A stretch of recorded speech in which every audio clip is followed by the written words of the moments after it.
A question many Christians have is whether we should tithe. And tithing for most people means giving 10%. We'll return to that question. The first thing I want to say is good Christians disagree on this. This isn't the clearest thing in the scriptures. And maybe the second thing I'd want to say is it's an important question, but it's not the most important thing. It's the kind of thing that we as Christians can disagree on and have good fellowship together if we disagree on that matter. I would say, is a tithe required? 10% tithe? I would say no. Because the tithe is part of the Mosaic covenant. It's part of the Mosaic law, the covenant made at Sinai with Moses and with Israel. And the New Testament is very clear. We're not under that covenant any longer. Galatians 3, Romans 7, Hebrews 9 and 10. So there's a lot of texts that indicate we're not under the Mosaic law. The tithe, the 10% that was given, is actually tied to the tabernacle and the temple, to the Levitical priesthood. I mean, where did those tithes go? They went to the temple. They went to the tabernacle. They went to the priests. Well, we don't have a temple or a tabernacle anymore. We don't have Levitical priests or Aaronic priests anymore. Jesus is our great high priest. The Church of Jesus Christ, we are the temple.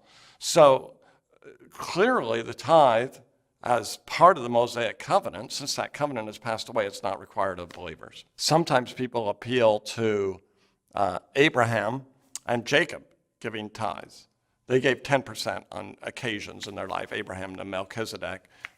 Jacob, when God met him at Bethel, promised to give 10%. But those are one-time temporary events. There's no indication that this is something they regularly did, nor is there any command, universal command given to believers from those passages. It gets even more complex. Jesus commends tithing in Matthew. So some people look at that passage and say, look, Jesus commends tithing. But we have to be careful there.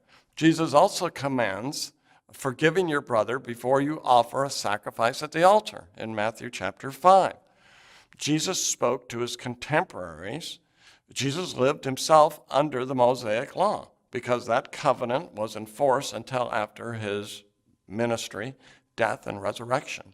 So Jesus commending tithing when he's speaking to the Pharisees is no indication that it's still in force today. We always have to think when we read a passage in Scripture, where is this in the Bible?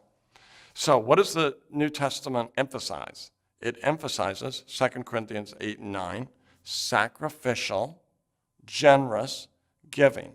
For most of us, that's 10% at least or more.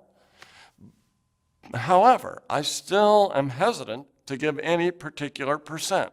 Sacrificial, generous giving. I would say for virtually everyone, if you're 1 or 2%, that's not sacrificial, generous giving, is it? So God calls upon us to give sacrificially, but we want to heed what the Scripture says and to say to believers in Jesus Christ that we're to give 10%. Well, I don't think that's in accord with the Scriptures. One other point. Actually, when we read the Old Testament, this is a very difficult question. They gave more than 10%. There are several tithes. And sorting that all out, I tried to sort it out once. I didn't spend oodles of time on it, but I tried to sort it out. It's really hard to know how much they gave. But it's probably somewhere in the 20 percentile range. So the tithe, we say 10% today. That's our tradition. But the tithe, when you add up all the different tithes, the tithe is somewhere in the 20% range. So if we're really going to tithe according to the Old Testament, it's not 10%, it's somewhere around 20. And as I said, we're not under that covenant. We're not required to tithe today, but we have the opportunity, right, the joy of giving sacrificially and generously. Don't take this answer as an invitation to say, oh, I don't have to give generously. I can keep my money for myself. God calls upon each one of us to be generous, sacrificial givers. He tells us that will increase your joy. Thanks for watching Honest Answers. You can submit your questions by email, Twitter, or in the comments section below.